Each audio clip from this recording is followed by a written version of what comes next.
That's H&M Industries, 3931 West Dixon Boulevard in Shelby. Call 704-734-9900 or visit the website at hmindustries.com. If we all could be like a termite, that's right, like a termite. See, termites don't receive a stimulus check, nor do they receive an unemployment check. But one thing they do, they work 24 hours a day, 365 days a year. They never take a day off, and they could be working in your home right now.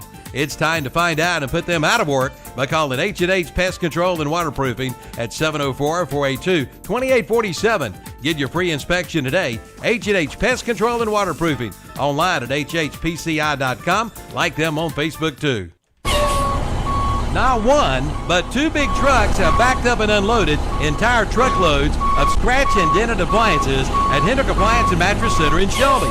Now these trucks were packed, nose to tail, side to side, with scratch and dented appliances. Come on in now and buy. Do not wait till Black Friday because they will be gone. The truckload appliance sale is going on now at Hendrick Appliance and Mattress Center, 1241 East Dixon Boulevard in Shelby. On the right going down, on the left coming up. It's time to get your lawn ready for winter weather. It's time to head to Hojo Powersports and Equipment in Shelby for a brand new Z-Turf Aerator, now in stock and ready to roll. Also check out the lines of Red Max, Husqvarna, and Shindawa trimmers, blowers, and chainsaws, plus Ferris, Snapper Pro, Simplicity, Walker, and Hustler mowers. That's Hojo Powersports and Equipment, 110 Grigg Street off South Lafayette Street in Shelby, online at hojopower.net. It's time to get your home and yard fixed up for the holidays. And fix-up time starts at Hometown Hardware, downtown Kings Mountain. Go by and see Kyle and Howard today. They have everything you need for home repair. And get that yard in shape with grass seed, lime, and fertilizer. You'll find fall plants and mums. Brighten up your home with a fresh coat of paint. And get your home winterized too. Caulk it up. See Hometown Hardware, 110 South Railroad Avenue in Kings Mountain. Are you ready to tackle your banking needs? Home Trust Bank's team of expert advisors and lenders want to be your teammate. We want to hear your story, learn your aspirations, and assist you with financial needs, and provide options that are tailored to you. With a wide range of personal, mortgage, and commercial services, you will discover all your banking needs under one roof with a local and personalized touch at Home Trust Bank. Score big with Home Trust Bank. Ready for what's next. Member FDIC, Equal Housing Lender. 100 years of anything means a lot. And at Honda Motorcycles of Shelby, you'll find over 100 years of combined motorcycle experience. So they must be doing something right. If you're in the market for a new bike, trike, or four-wheeler, or ATV, see the folks you can depend on for sales, service, and parts. That's Honda Motorcycles of Shelby, with over 100 years of combined motorcycle experience. Honda Motorcycles of Shelby, 4402 East Dixon Boulevard in Shelby. You know, fall and winter are just around the corner. Time to get your energy-saving service agreement from Hopper's Heating and Air in Shelby. Get your seasonal checkup for $65 when you book it online. Also, service calls, $55 when you book it online. You save $20 on each service. Visit the Facebook page or go to the website at hopperhvac.com or give them a call at 704-482-8207 and see their page at whatsupshopper.com. Hopper Heating and Air, 2301-1 Kings Road in Shelby. Hello, I'm a truck. And it's time to go trucking. At Iconic Motor Company in Shelby, they have the trucks like a 2018 Chevrolet Silverado 2500 HD, a 2019 GMC Sierra 1500 Denali, a 2020 GMC Sierra 1500 SLT, or a big 2017 GMC 3500 HD Denali, plus Rams, Toyotas, Tahoes, and SUVs, and get an engine lifetime warranty on any unit under $60,000. At Iconic Motor Company of Shelby, 325 West Dixon Boulevard in Shelby, online at iconicmotorcompanyofshelby.com. At Ingles, we're proud to partner with so many athletics organizations to bring you the very best of everything sports have to offer. And we're also proud to bring so many great game day options to you crazy fans out there, like the best meat in town, crisp, fresh produce, ice-cold beverages, and more. Whether you're loading up for that road trip or preparing for the homestand, we've got you covered. Ingles, low prices, love the savings. Clay Barnett Funeral Home in Shelby gives you 5 reasons to choose aquamation over cremation.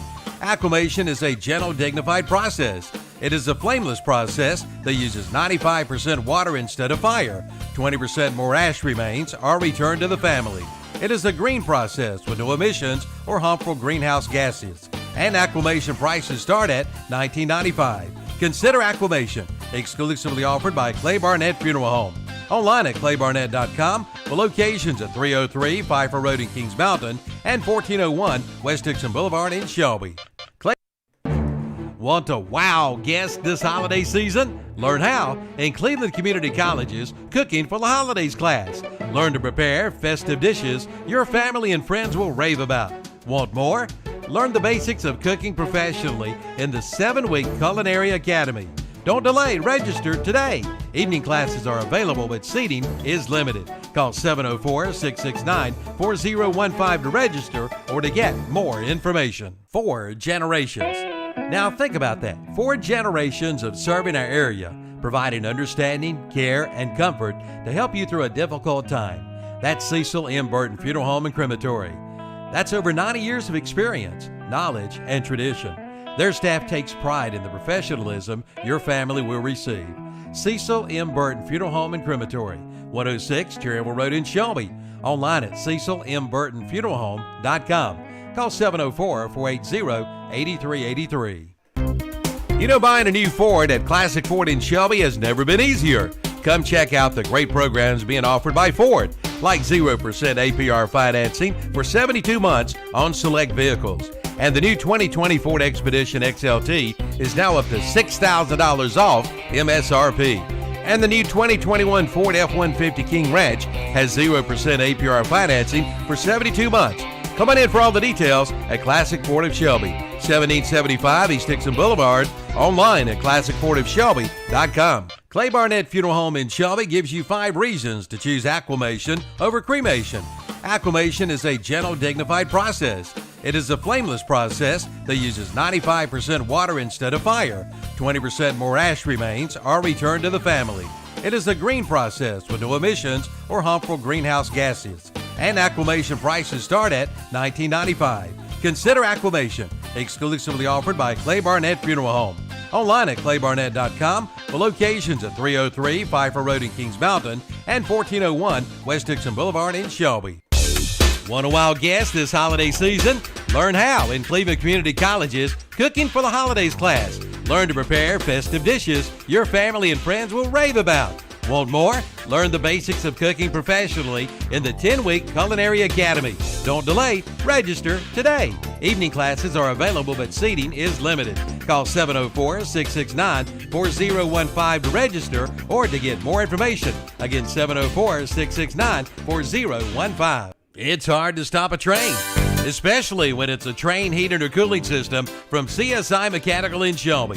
CSI Mechanical in Shelby is Cleveland County's and this area's train dealer for sales and service. Whether it be residential or commercial, CSI Mechanical and Train is there for you. Schedule an appointment online at csimechanical.com or give them a call at 704-600-6267. It's hard to stop a train. CSI Mechanical, 1243-1 East Dixon Boulevard in Shelby, right behind Hendrick Appliance. It's a truckload mattress sale. The big trucks have pulled up full of name brand mattresses. It's a red hot summer sale event you don't want to miss. And with name brands like Ashley, Vaughn, Park Place, Bassett, Cat Napper, and more. All furniture made right here in the USA. Go online and see how you can take 10% off any $299 or more purchase. Plus up to 18 months financing with 0 interest. Cummings Furniture, 14 West Dixon Boulevard in Shelby. Online at CummingsFurnitureofShelby.com. Locally owned and operated for 48 years. Smiles are the specialty at Family Dentistry in Shelby. Dr. Stroud, Wilson, Thompson, and McMurray invite you in for all of your dental needs, from preventive care to cosmetic dentistry, from crowns and bridges to root canals and implants. For your appointment, call 704-482-3281 or visit the website at shelbydentist.net. Yes, smiles are the specialty at Family Dentistry in Shelby, located at 416 West Warren Street. Kids love them. Hey, and you will too. It's time to power up. Power up with Skag Power Equipment, powered by Vanguard from Elliott Supply Company in Polkville. The Vanguard is now available on the Skag Tiger Cat and the Skag Patriot models. See the Skag Tiger Cat, 52-inch mower with a Vanguard 810cc 28 horsepower EFI engine, or the Skag Patriot, available in 52 and 61-inch cuts with a Vanguard 810cc 26 horsepower engine. Power up with the Skag from Elliott Supply Company, Highway 182 in Polkville. Online at ElliottSupplyINC.com. It's simple. Simply Southern, that is, at the Falston Pharmacy. Just arrived a big new shipment of Simply Southern merchandise, including pullovers, long-sleeve t-shirts, and jackets. Come check out the selection. And don't forget to get your flu shot at both the Falston Pharmacy and Medical Center Pharmacy in Cherryville. And use their convenient drive-through windows. The Falston Pharmacy, Highway 18 North in Falston, and Medical Center Pharmacy, 607 East Academy Street in Cherryville. It's all you can eat. All you can eat ribs each and every Thursday at Fats Cafe in Shelby. And these ribs are guaranteed to stick to your ribs. All you can eat. And on Tuesdays, it's all you can eat boneless chicken wings and popcorn shrimp. And don't forget about their big Sunday lunch. And see Fats Cafe in Shelby for all of your catering needs. They deliver, they set up. You just relax and eat. That's Fats Cafe, 1235 East Dixon Boulevard in Shelby. If you're in the market for new flooring, go to this area's most recommended flooring store. That's Flooring America on Slater Street in Kings Mountain. Flooring America in Kings Mountain is where friends send friends for their flooring needs. And right now, you'll find the ever-popular luxury vinyl plank for only $2.99 a square foot. That's right, only $2.99 a square foot. All during the Fresh Start Flooring Sale. Give your home a refresh with one stop at Flooring America, 602 Slater Street in Kings Mountain, online at flooringamericakingsmountain.com. If you're ready to make the great escape, do it with the #1 brand on the water. Yamaha Wave Runners are the most premium personal watercraft on the market, with industry-first features and exciting new products like the all-new 2021 VX Series with audio packages, the much-anticipated Superjet, and the new race-ready GP Series. This is Wave Runner country. See one today at Full Throttle Powersports, located at 100 Indian Walk off I-85 in Lowell.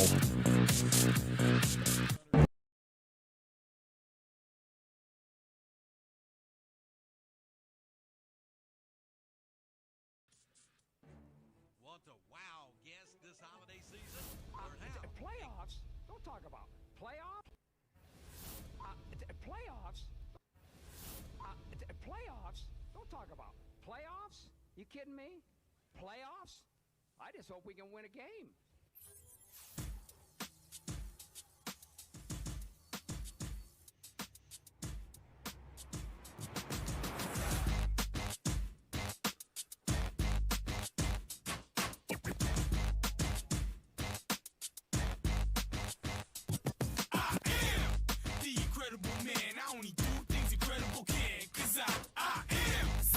Chosen breed, you don't see too many like me, cause I am one of the reasons you do what you do when you wanna do me instead of you, cause I am still on beat, showing love to the streets, come on, you know me, cause that's who I am.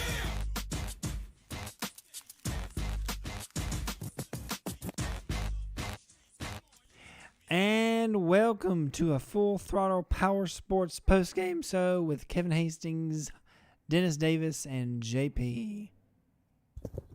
Who are you? I just said, and JP. Oh, you just say, I'm JP. He's in third person JP. there. I'm JP. Yeah, You know how these celebrities are. Yeah, he's in third person. Well, good evening, everybody. Post-game show brought to you by Full Throttle Powersports. Full Throttle Powersports. NC.com. Check them out today in Lowell. Get down to... they've got all kinds of things: motorcycles, UTVs, so SUVs. What am I talking about? Been silly tonight. Got all kinds of scores and stuff to talk about. Full Throttle Powersports, though. Real quick, folks. Our main sponsor here on the postgame show. There you go for you folks watching online. 100 Indian Walk, exit 22 off I-85. 704-833-1270. Monday through Friday, 9:30 to 6, and Saturdays 9:30 to 3. So tomorrow morning, get out there a little early. Got the slingshots, the kids' four-wheelers. You've got what are those things? Scooters, Yes, scooters, motorcycles. Do what? I was wondering if you had them spider cycles, one 2 wheels in the back, 1 wheel in the back. Yeah, there's the Sea-Doos motorcycles, and more at Full Throttle Powersports. They're in Lowell. Like I said, once again, 100 Indian Walk in Lowell. Good evening, everybody. Let's see, find my big shot. How about let's say hey to everybody. As soon as I can find my big room shot. Where's my big room shot, Dennis? Where did you hide it? There it is. Hey, everybody. There's just me. You can see Dennis's hand coming out from behind. we'll work on that for next week. I'm a Coca-Cola bottle. Well, I got a better shot of us here somewhere, Dennis. There we go. There it is. That's just there's Dennis and I in the studios tonight. Welcome everybody. But we got a caller on the line, right, JP? Yes, Robbie Root. Robbie Root's called in all the way from the Crest Chargers game tonight. Crest wins tonight. 40. I'm looking at the wrong thing. 28-7. And so the two most important things ended. I guess RJ got in the game, so they won. And then the most important thing is what kind of present is Angie buying the station and everybody for the Christmas dinner this year? Robbie, you there?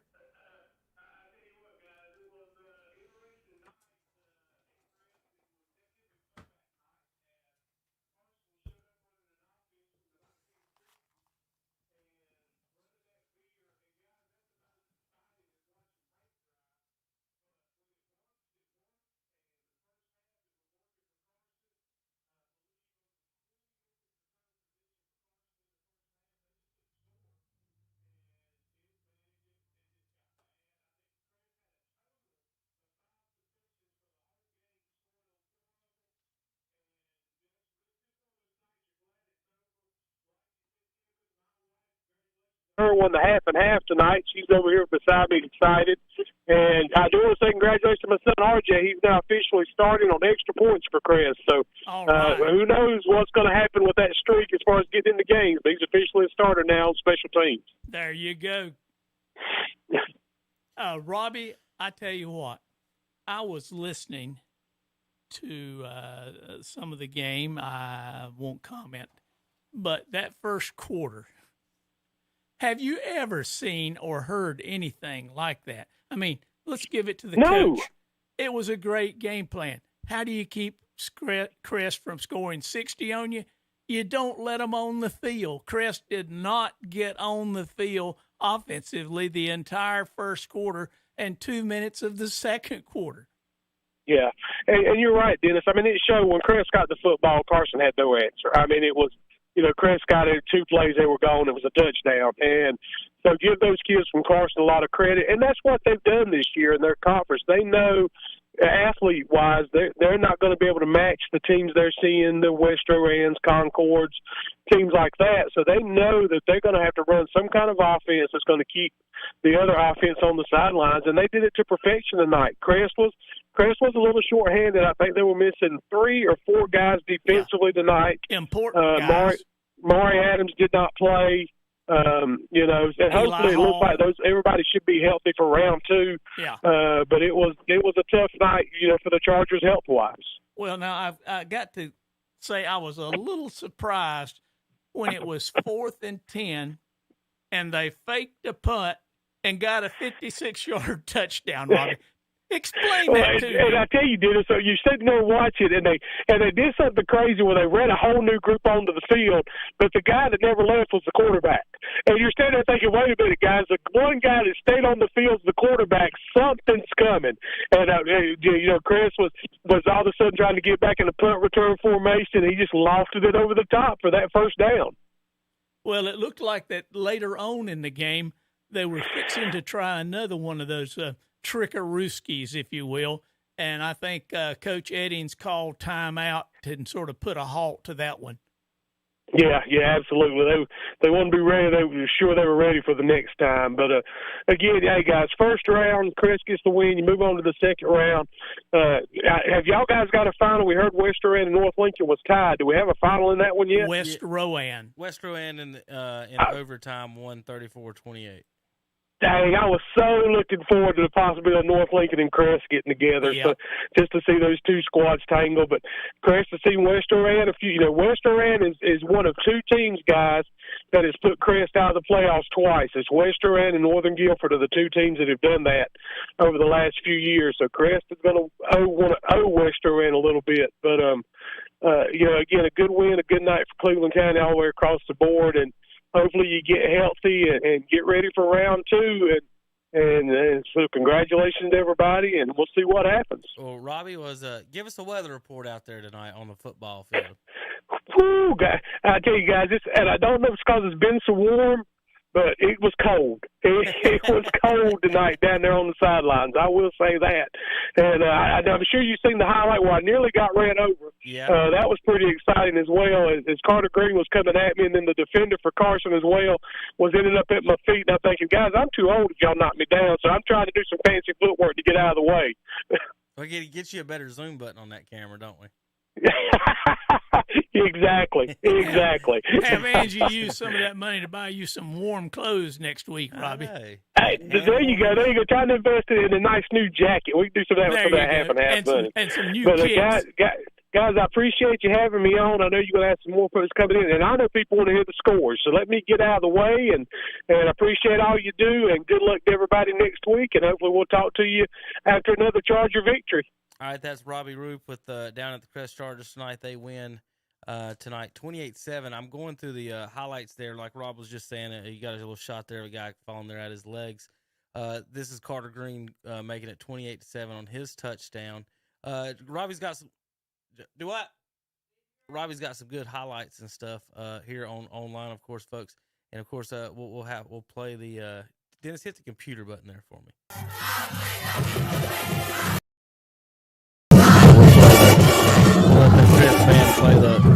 The horse. A tribute to the late, great Ray Harper. I think that's the only song I used to know how to play. I played it over and over. They were just getting their band together. One song. They learned one song. That's all you need sometimes.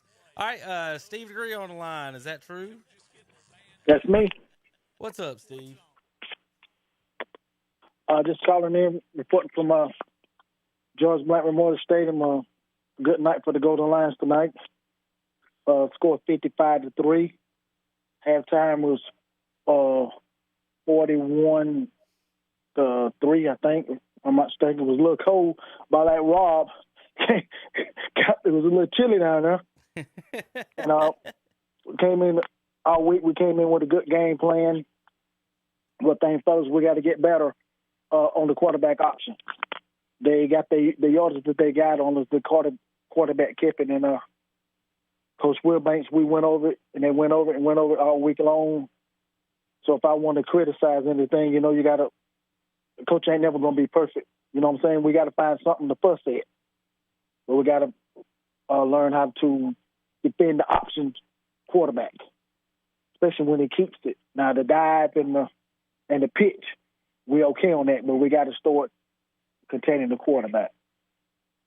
Well, Steve, look at next week, you guys. The Polk County Wolverines tonight won, so it'll be Polk County. They won 29-14 over Southwestern Randolph, so they'll be coming into town next week, the 17th seed. So, how you guys looking health-wise going into next week? Everybody doing good? Well, I don't know if Malachi didn't play tonight. We was down 3 starters too, just like Burns. Just like Chris. Some of our kids didn't play. Coach Wilbanks wanted to sit them out, First round, let them get healthy. Yeah. But the guys who did play, they did a great job. Defensive coaches had a great game plan.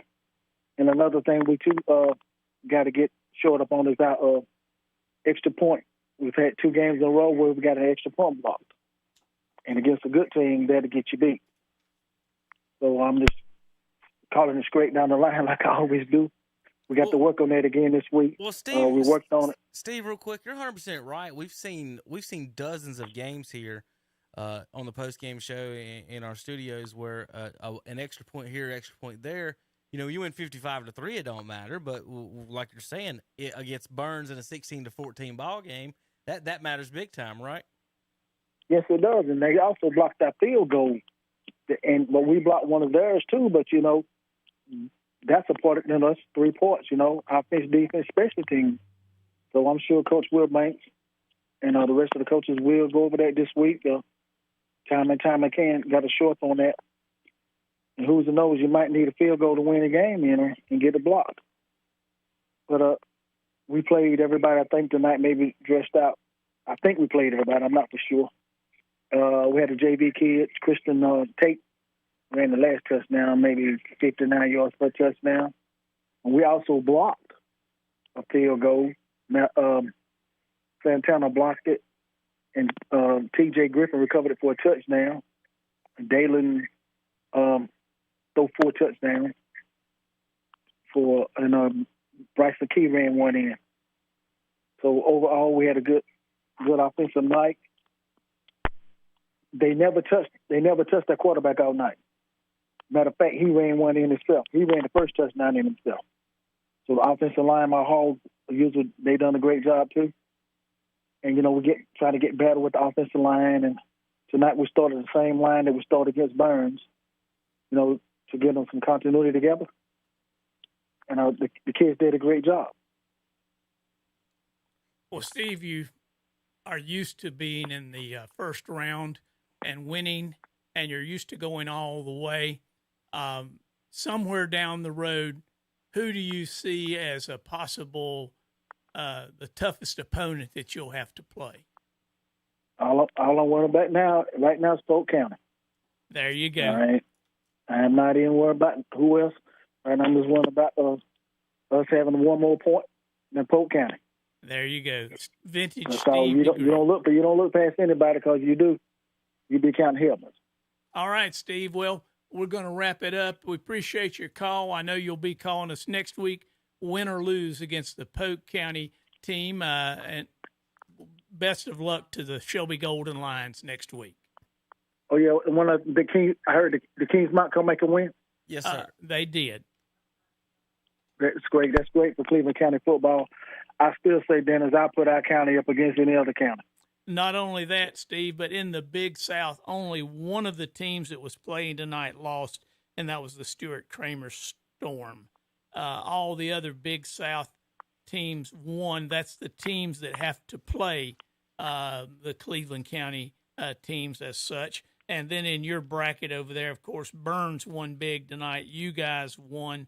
It looks like Cleveland County is in good shape to move forward. Now, got to be cautious because, like you just said, Steve, the next opponent can be the toughest.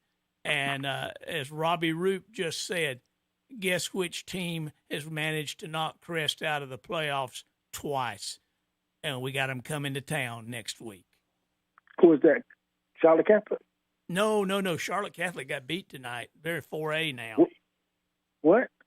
They got beat wow. first. They got beat first round. You get moved up, you get beat. Oh wow! Who Chris got next week? West Rowan. That's what he said. Okay. The West Rowans beat Chris twice in the playoffs. What he was saying. Oh, okay. A little revenge anyway, time, Steve. yeah. The Chargers, they'll do fine. I'm so glad they went in. And they did not play. Leave Coach Edwards alone over there. He'll be all right. They did not play Eli Hall, and they gave, like you were talking about, holding out some players for next week. Right. Guess who didn't play tonight? The running back. Wow. And they still got that many points. I heard you saying that the other team did ball control. Oh, very much. We never got the ball on offense the whole first quarter. And 2 minutes into the second quarter before Chris got the ball. Now, they scored whenever they get the ball. They scored 4 or 5 possessions.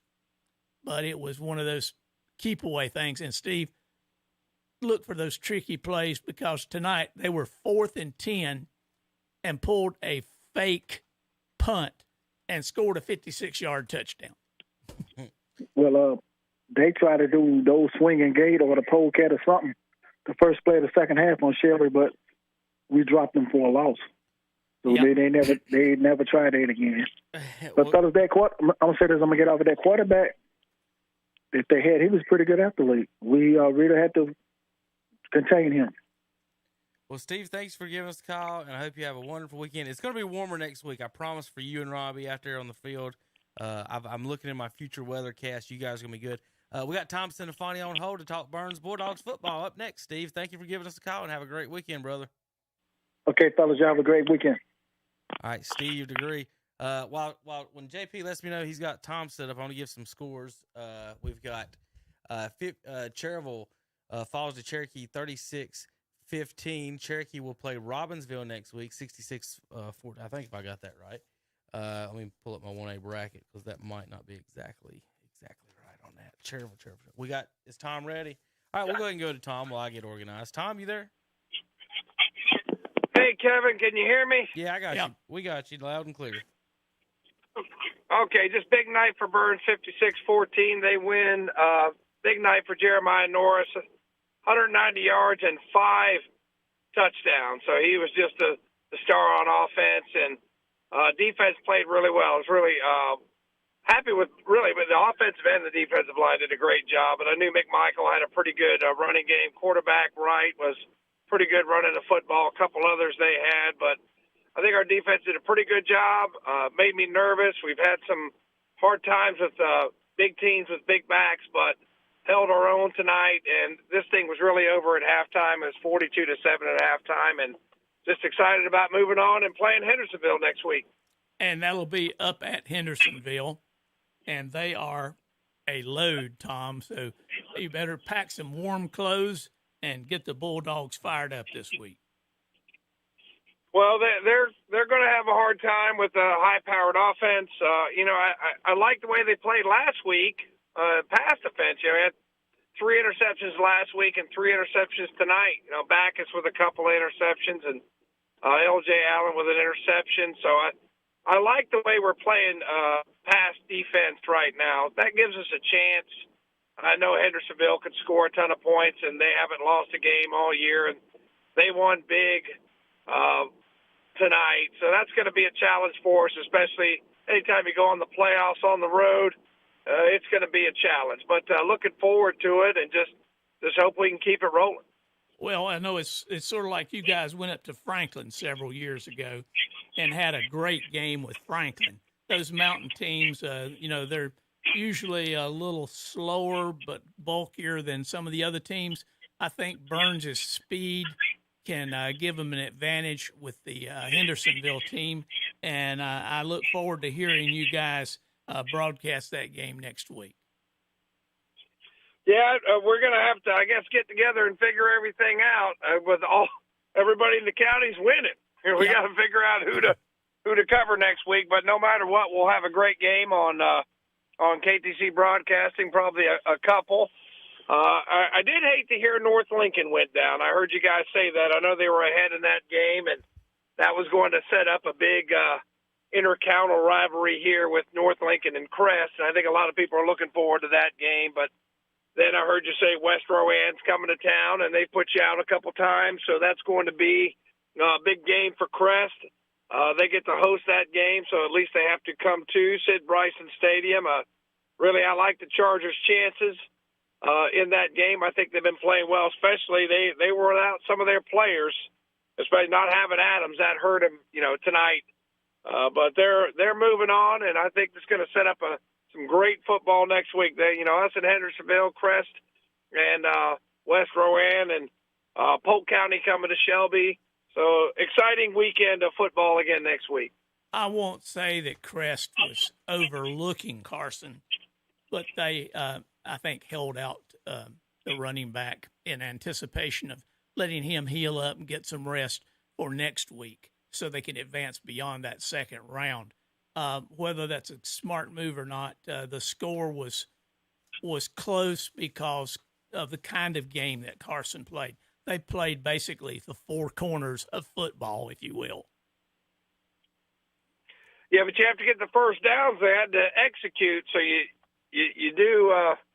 If you're Carson, you did what you wanted, is keep the sticks moving and keep it away. I had to listen to that a couple times. That by my math, which isn't very good, they kept the ball 14 minutes but didn't score. You got it. Got down to the one and couldn't get it in. Unheard of. Yeah. And Tom, it's unheard. The one that blew my mind, Tom, was when they were 4th and 10 and threw a pass for a 56-yard touchdown. Yeah, I heard about that on the fake punt. My brother, Danny, was keeping me posted on that game, and he was listening to our game, so I was able to keep up with both. And he did say it was a fake punt, and it was a good trick play, but Crest just too much for him. I figured they would be. And, to be honest with you, I'm surprised there weren't more competitive games in the first round. Now that they've cut out, the big 2A, little 2A, a lot of the games weren't competitive. I mean, I heard about Shelby 55-3. Not a whole lot to discuss there. Shelby dusted them. I really have to think they're going to make short work of Polk County next week. I know they got to play that game, but I was hoping for a little bit more competitive football, but you didn't listen. Doesn't seem to be the case. You didn't listen to the Kings Mountain Franklin game. That was Kings Mountain 21, Franklin 17. Yeah, that one, I heard the score. Wouldn't listen to that one, but I'm glad I got the updated score. Some folks were texting me on that one. Yeah, that Kings Mountain had to come from behind, so that's a good win for them. As Steve said, it's a good win for Cleveland County, 4-0 on the night. And moving forward, I mean, this is just a testament to our kids and our coaches here in the county. There you go, Tom. And good luck to you and the Cleveland Browns in the future. The dumpster fire again. You figure you got a new coach and got a new GM, and you got a wide receiver that don't want to be there. So, a dumpster fire in Cleveland. Nothing new, Dennis. We're used to this, but well, they didn't sign him. We'll see. They didn't sign him, so no loyalty. See you later. Well, they had to work out. I guess we'll talk about it tomorrow. But before you cut a guy, you got to work out the money, and then make sure that you're not paying the guy to play for another team. So I guess I got to read about it. I'll come in tomorrow morning, but. We'll do the pro stuff in the morning. You guys finish up the high school stuff tonight, and I appreciate you letting me call in. I'll be listening.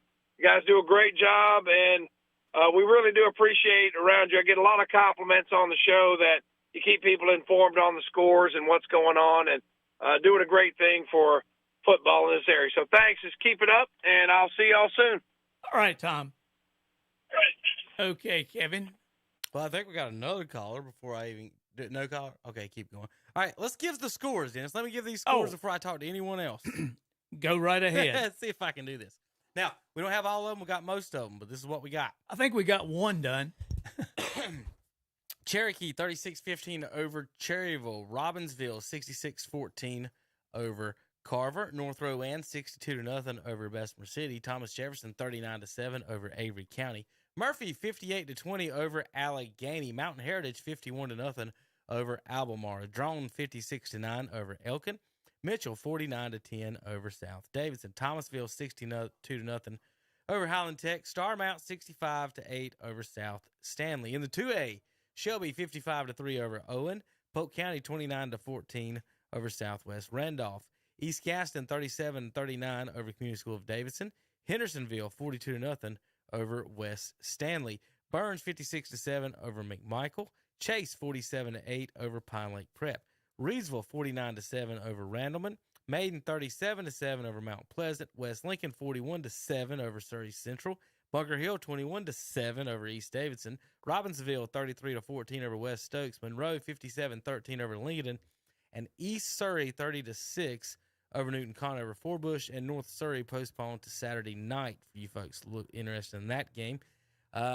East Lincoln wins 22-14 at Oak Grove. That'll set up a matchup next week in Statesville for a rematch of the conference. 49-0 Statesville over Inca tonight. Concord wins 34-14. They'll play Highbright next week. Winners 14-13 over Freedom. Kings Mountain wins 21-17 at home versus Franklin. They'll travel to West Charlotte next week, Dennis, to play the Lions, who beat the Stuart. Good luck down there. Stuart Kramer Storm tonight, 34-10. Crest Chargers win tonight, 28-7. Like Tom was talking about earlier, we were hoping North Lincoln could pull it off the win tonight. We'd have an inter-county matchup, but instead West Rowan wins in overtime over the Knights, 34-28. So we'll have West Rowan and Crest will be playing next week. Hickory, 37-34 over Smoky Mountain. I don't have the final score, but I do know who won this game. I'm in the 3A West Henderson game. North Davidson beat West Henderson. I just don't have the score. So North Davidson did beat West Henderson. So you'll have North Davidson and Hickory next week. Then we'll have Pisgah did beat Southern Guilford. I don't have that score yet either. Let's see if they've posted it yet. Pisgah. Ooh, Dennis. 29-20. 29 Pisgah. Yes, Pisgah barely wins tonight. The 1 seed over the 32 seed, 29-20. The Pisgah Bears in the 3A. There you go, Tom. There's your close game. Well, Dennis, last year if I'd have said Kings Mountain Crest, you got South Point, you got Charlotte Catholic, all of them. If I said Dennis, next fall, the Pisgah will be the 1 seed, what would you have said to me? You got to be kidding. Pisgah. Pisgah's the 1 seed in the 3A. You can barely believe that. You can barely believe that. North Henderson, that score, I got it now. They win 59-14 over West Henderson. So 14-59. I punched that in. For the folks watching at home, you can watch live the scoreboard. We're going to have some highlights here in a little bit of the show. The scoreboard's filling up, about done. I just got to get those 1A scores in. Click on my scoreboard over here to see if they come across.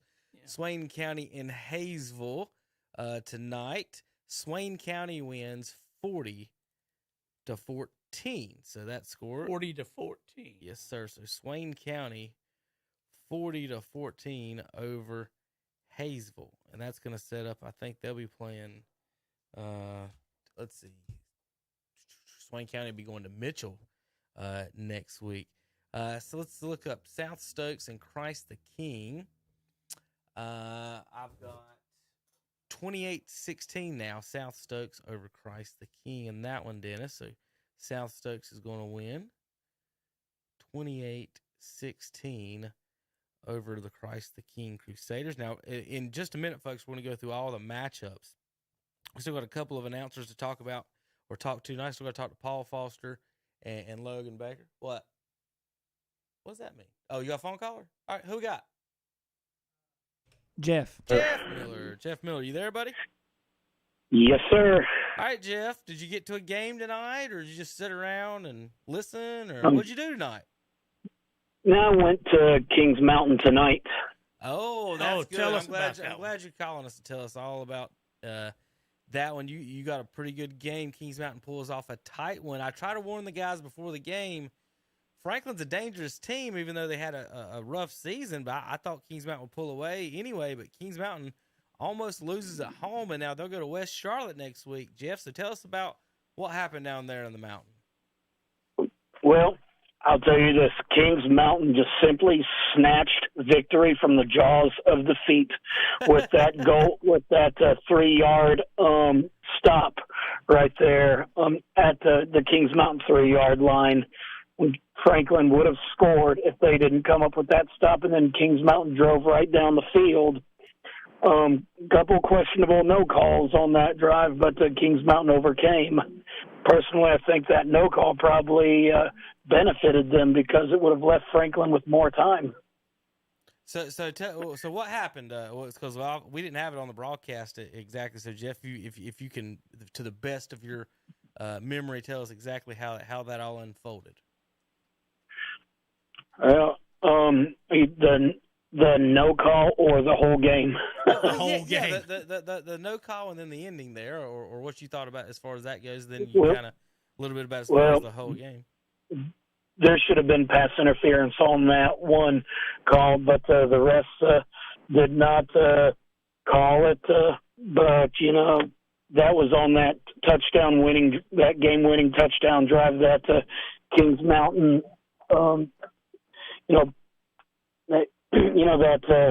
Kings Mountain ended up winning on that drive, and I feel like maybe if they did call it, probably would have given Franklin more time, but I seriously doubt it. I mean, Franklin is not a fast-paced team. They love grinding that clock.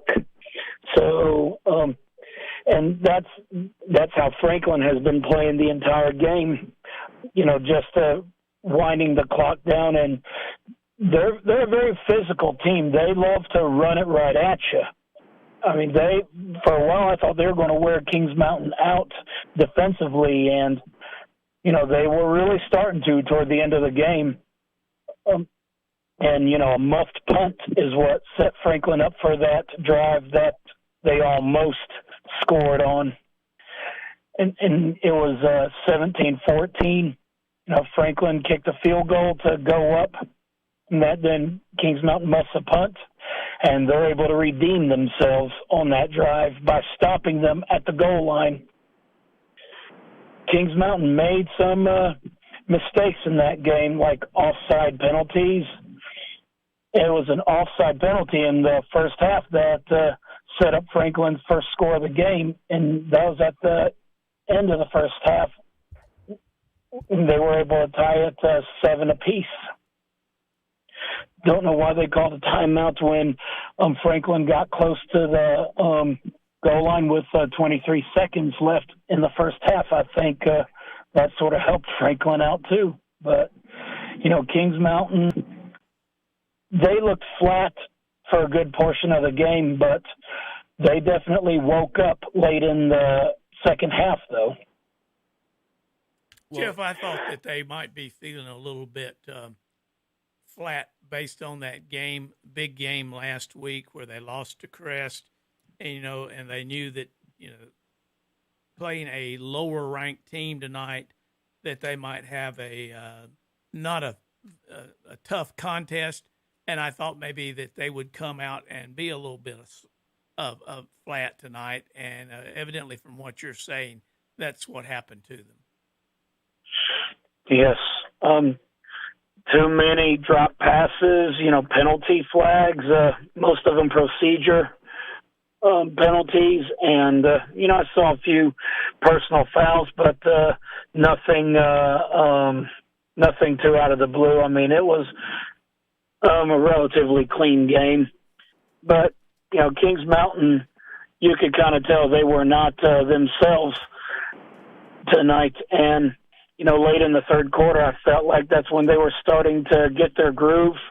And, they tied the game up at 14. Franklin went up 14-7 in the second half, and they scored their touchdown on a fourth down play, which was a 31-yarder. And but that seemed to wake Kings Mountain up after that. I mean, they basically, it was like, hey, man, we're playing for our lives right now. So they upped it up a notch, and that I still say that goal line stop, well, is that 3-yard line, but that stop right there is the play of the game because that set Kings Mountain up perfectly with a little less than 2 minutes to go. Well, Jeff, looking in your crystal ball to next week, where do you think you're going to be, and what game will you be watching? I might go watch Force U at Parkwood. Okay. Parkwood, that's Monroe, right? Yes. Okay, so they won tonight at 42-19. Forest View 36-19. Can Forest View win that one as well, Jeff? I believe they can. Well, real quick, I don't know if you heard the pregame show. I mentioned by doing my research, Forest View had one of the tougher schedules in the area. Came out 5-5 on it. So did Hickory, and they went 6-4. Both those were pretty much the two toughest schedules I had by my fancy math. But it comes out in the first round. Both teams knock a higher ranked team off after playing that tough schedule. So with that said, also, what do you think about Kings Mountain going into West Charlotte next week? You know anything about the lines? That's going to be tough. That's going to be a tough game right there. I know that they rolled over Stuart Kramer 34-10.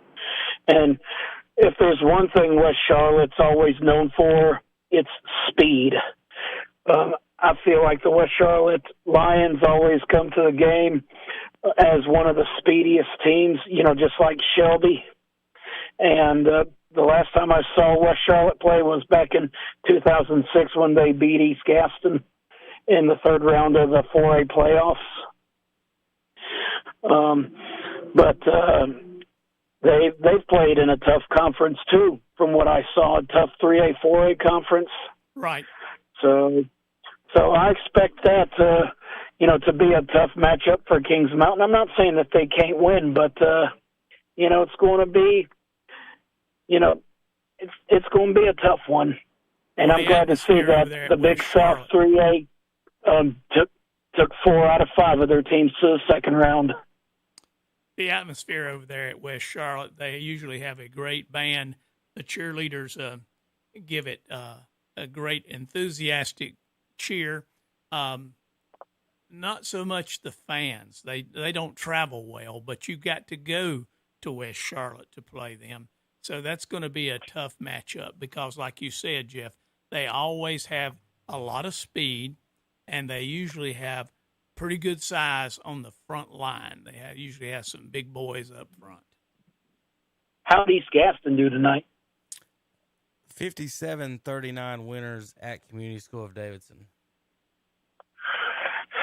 Because I was considering going to that game, too, because I've been wanting to see East Gaston play because they're much improved over last year and the year before. Well, the only Gaston County team that's in the Big South that lost tonight was Stuart Kramer.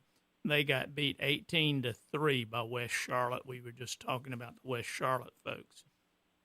I thought it was someone at Kings Mountain said it was 26-3. Then Max Prep said it was 34-10. For who?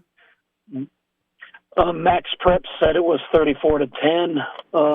West Charlotte over Kramer. Yeah, that's what I got. That's what I got off was there too. I got that off the internet as well as 34-10. Jeff.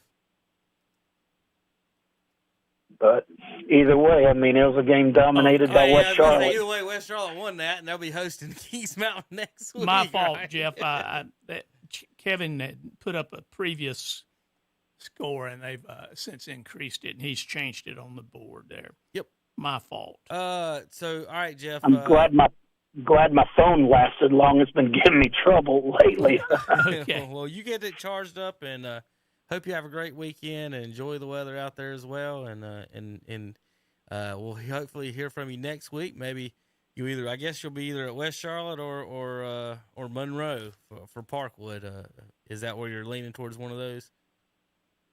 Yep. I'm leaning toward the Monroe Parkwood game, but I know the Kings Mountain game will be a good one, and I forget who Crest plays, but that should be a good one too. West Rowan. They're hosting West Rowan Falcons.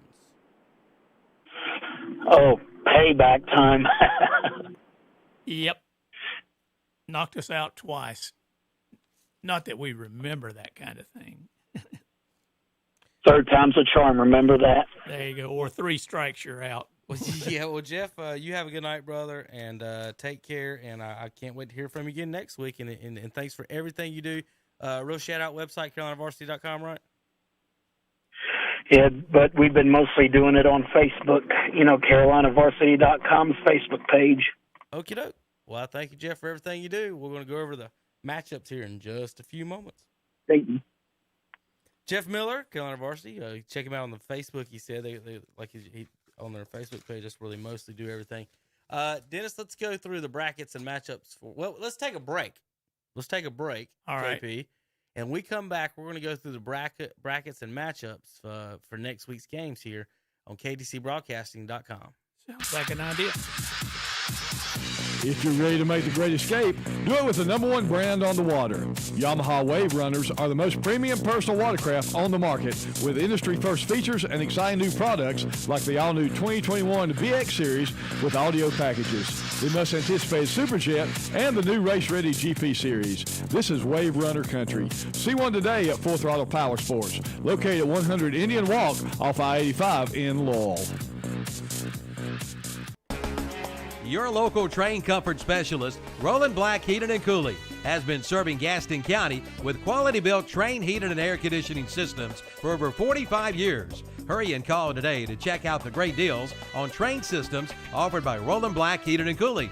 Whether it's commercial or residential, Train is there for you. Ask about your new, super efficient Train XV20i today. Call Roland Black for all the details, 704-865-1375, or go online at rolandblack.com and request an appointment. Again, call 704-865-1375. Roland Black Heating and Cooling, 501 East Franklin Boulevard in Gastonia. Remember, it's hard to stop a train. What's the best way to explain the golf at Glen Oaks Golf Course in Maiden? It's world-class golf for the working class. Yes, golf is never better than it is at the Glen Oaks Golf Course in Maiden, with special programs for seniors, men, ladies, and juniors, plus a driving range, banquet facilities, and a swimming pool, picnic area, and more.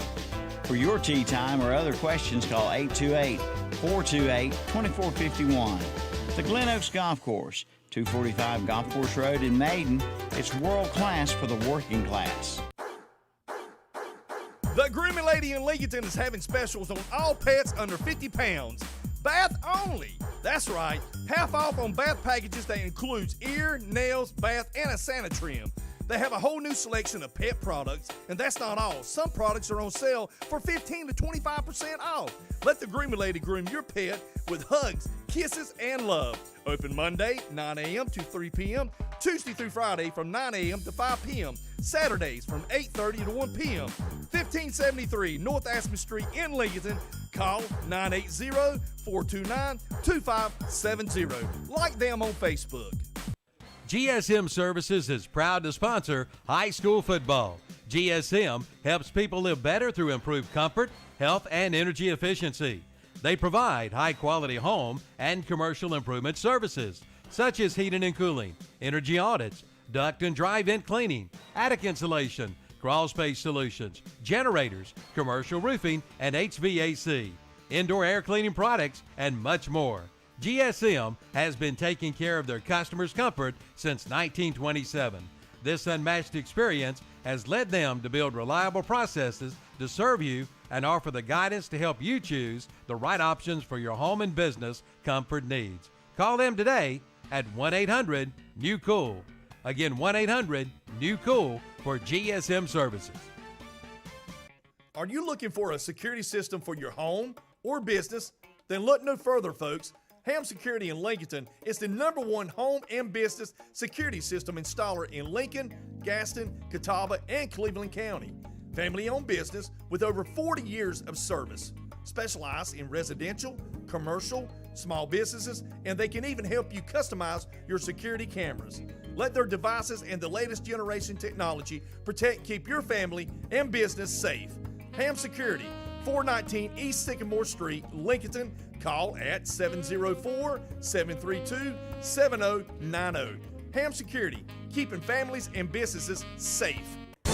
It's time to get your lawn ready for winter weather. It's time to head to Hojo Powersports and Equipment in Shelby for a brand new Z-Turf Aerator, now in stock and ready to roll. Also check out the lines of Red Max, Husqvarna, and Shindava trimmers, blowers, and chainsaws, plus Ferris, Snapper Pro, Simplicity, Walker, and Hustler mowers. That's Hojo Powersports and Equipment, 110 Grigg Street off South Lafayette Street in Shelby. Online at hojopower.net. The pack is back at the Home Place Restaurant and Catering Service in Lincoln. Order your turkey or barbecue pack and pick up Wednesday, November the 24th between 12 and 8 p.m., just in time for your holiday meals. Hickory Smoked Boston Butt Pack feeds 8 to 10 for $37.99 or feeds 15 to 20 for $55.99. Smoked Turkey Pack feeds 10 to 12 for $59.99. Smokehouse Pack feeds 15 to 20 for $69.99. The Home Place Restaurant and Catering Service, 1700 West Highway 27 in Lincoln, open Monday through Saturday, 7 a.m. to 8 p.m. Call 704-732-4371. The pack is back at the Home Place Restaurant Catering Service. At Ingles, we're proud to partner with so many athletics organizations to bring you the very best of everything sports have to offer. And we're also proud to bring so many great game day options to you crazy fans out there, like the best meat in town, crisp, fresh produce, ice-cold beverages, and more. Whether you're loading up for that road trip or preparing for the homestand, we've got you covered. Ingles, low prices, love the savings.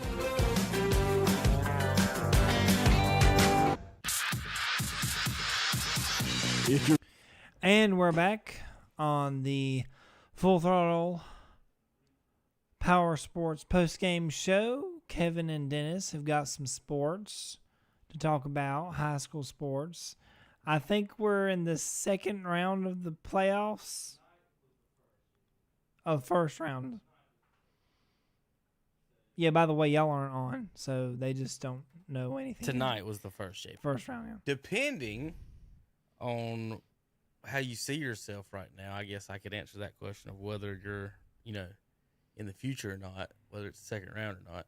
But I don't know how you want me to answer that. But anyway, we're gonna go over the new brackets. I got to put the Salisbury stakes in there. We're going to talk to a couple of our folks here in just a minute. Shannon gets the only score the state of North Carolina couldn't. Shannon, I want to congratulate you on that score. Because I've seen multiple people post online that they can't find that score anywhere. So Shannon has East Wilkes 24-0 over North Stokes. So let's pat Shannon on the back for that. Now, what we won't do is talk about Shannon's picks, right, Dennis? No comment. No comment on those. Those got a little ugly earlier. That was in the 1A. So East Wilkes is going to win that one. So let's start there in the 1As. We'll bring that bracket up and let's see. Get my mouse over here. And so for the folks listening on the radio, wondering about what are we talking about? What are y'all looking at? You can watch the show live on YouTube as well. We're live on YouTube with graphics, highlights, and all kinds of fancy stuff like that. Dennis, but we're going to start in the 1A bracket and go through the matchups that we'll have this or next Friday night we'll be talking about. So Eastern Randolph got a bye. Yeah. Drone wins tonight big time over... I don't know who that drone was. Elkin. 56-9. I've never heard of that drone. Waiting on a call from Matt Chapman from the Lincoln game. It might be him right there. JP's working on it. In the lower part of the bracket, we will have Mountain Heritage and Murphy will be playing each other. Mountain Heritage and Murphy. Murphy, the 9, will be going to the 8 seed Mountain Heritage. And we scroll on down that bracket. After that's one part of that bracket. Let's go to the bottom part of the top part of the bracket, if that makes sense. Thomas Jefferson will be hosting North Rowan next week on WAGY, WAGY 1390 AM. 1320 AM, 107.5 FM. We'll have North Rowan at Thomas Jefferson with Paul Foster and Jonathan Bland there. They'll play the winner of Cherokee at Robbinsville. So let's jump over real quick. Dennis, we got a phone caller, and I'm going to pull my scores up. Sure. I think we got Matt Chapman on the phone. Is that right, JP? Matt, you there, buddy? Yes, sir. How you guys doing? All right. Doing good. You were down at Lincoln tonight, and a lot of games. I kind of echo. Is your radio on there, Matt? I guess kind of hear me a little bit. Turn me down a little bit, I guess. Turn it down? Yeah, turn the radio that you're listening to down a little bit so I'm not echoing too bad. I think that's better. All right. So tonight, Lincoln started off good, 7-0, and we thought, we might have something going. And then Matt, a lot of points later, and we didn't have anything going down there. It turned real quick. We thought we had blowouts across the board on our 4 games, so don't feel bad. You weren't the only one. I think added together, let's see, we had 57-13, 56-7, so that's 113-20, 149-35, and one more. Who am I missing? 39-7. So, yeah, it just a lot. 170-42 tonight on KTC Broadcasting. But that was the first round. When you go from 8 down to 4, you're going to have some matchups like that. Matt, let's focus more, I guess, on Lincoln County and talk about some of these other games real quick. Highlights for Lincoln tonight in the ball game before we move on and talk about the future. Yeah, not a whole lot of highlights, like you said. It was about as good of a start as Lincoln could have hoped for. The defense got a big 4th down stop, and then the special teams made a play, forced a fumble on a punt return, and Kamani Heath for Lincolnton picked it up and ran it back into the end zone about 30 yards. And so Lincolnton was up 7-0. And then they had Monroe 4th and goal at the 10 on the next possession. Monroe had the ball, and you felt like if Lincolnton could have got a stop there, got the ball back already up 7-0, maybe they might have been in business with momentum on their side. But Monroe threw a touchdown pass on 4th down, and then they never looked back. I think Monroe scored 51 unanswered after Lincolnton got that first touchdown. And I'm pretty sure the starting offense for Monroe scored every time they touched it from that point forward until they put the backups in the 4th quarter. So it was pretty much a clinic. And, the Lincolnton, like I said, Lincolnton defense played well in that first quarter, but they just couldn't ever get anything going on offense. Probably under 150 total yards, I would have to say. I don't have the exact numbers in front of me, but I'd be surprised if they got over 150. Where do you see Lincoln going forward now with the underclassmen coming up for next year? Yeah, this was, they were better this year than I expected, especially after they started 0-4. I know they played a couple of those games close, but I didn't think they'd come anywhere close to sniffing the playoffs. Then they rattled off 4 straight wins, got a top half finish in the conference, and worked their way into the playoffs first time in 4 years. So I'd say a pretty successful season for Lincolnton. Obviously not up to their historical standards, but from where they've been the past few years, a promising turnaround, and I believe only 6 seniors on the roster, so a lot of guys coming back. The quarterback is just a sophomore, so he'll be back, and got to say that the program's trending upward now, finally, after a few down years. All right, Matt. Well, appreciate everything you guys do there in Lincoln County, and for football, North Lincoln loses tonight in a tough matchup against Westro, and once you go 3A in these, you're going to have some tough matchups if you don't win your conference early on. And North Lincoln sitting there 34 and 28 in overtime. We were hoping to have them going to Crest next week for our sakes, for our advertisers' sakes, but nothing happened. Thoughts on the North Lincoln Knights this year? You hate to see that. Their last 2 home playoff games, both overtime losses. This one tonight, and then a couple years ago, that Burns game, a few rounds into the playoffs at North Lincoln. They lost that one in overtime, too, so tough for those fans. But, overall, a good season for North Lincoln. Another team, they weren't as down as Lincolnton, but they didn't have the season they wanted last year. They bounced back pretty nicely, finished second in that league, and played Statesville, the champion, pretty tough. I think it was, 14-5 or something like that. Just a drag-out game, and no shame in losing to West Rowan tonight. Obviously, that's a program that's had a good bit of success from my neck of the woods up there near Salisbury. Could be an exciting one between them and Crest next week. Salisbury won tonight, if you're wondering about that. I'm sure they did. I'm sure they did. Let's see real quick. I had them on my sheet here in front of me. Where did I put the stakes? I just wrote your name down. What are y'all, 2A or 3A? 2A. 2A. Oh, well, no wonder I'm looking at the 1 and 3A brackets. Salisbury, they are the 6th seed, and they'll be hosting Bunker Hill next week, next Friday night. So Bunker Hill, they're 10-1, Matt, and they're only giving up basically right at 10, 11 points a game. So the stakes in the stew. Is that what it is? Well, you got any thoughts on the Salisbury? Anyway, we got East Lincoln won tonight and West Lincoln won. So let's start with East Lincoln. They win at Oak Grove tonight. They will go to Statesville. Now, Matt, what do you think about that rematch with the Greyhounds?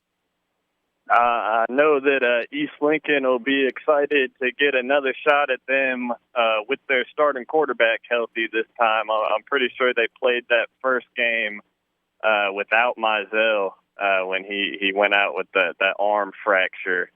So it'll be interesting to get a look at a fully healthy East Lincoln team against, obviously, Statesville the won, conference champions, undefeated, right? Statesville, yeah, and they went 20. They won 23 to 6 in that game, and Statesville won tonight. Obviously, they're 10-0 now. In Statesville, let me see how many points they give up tonight, real quick. Statesville, none. So in 10 games, Statesville's give up 89 points.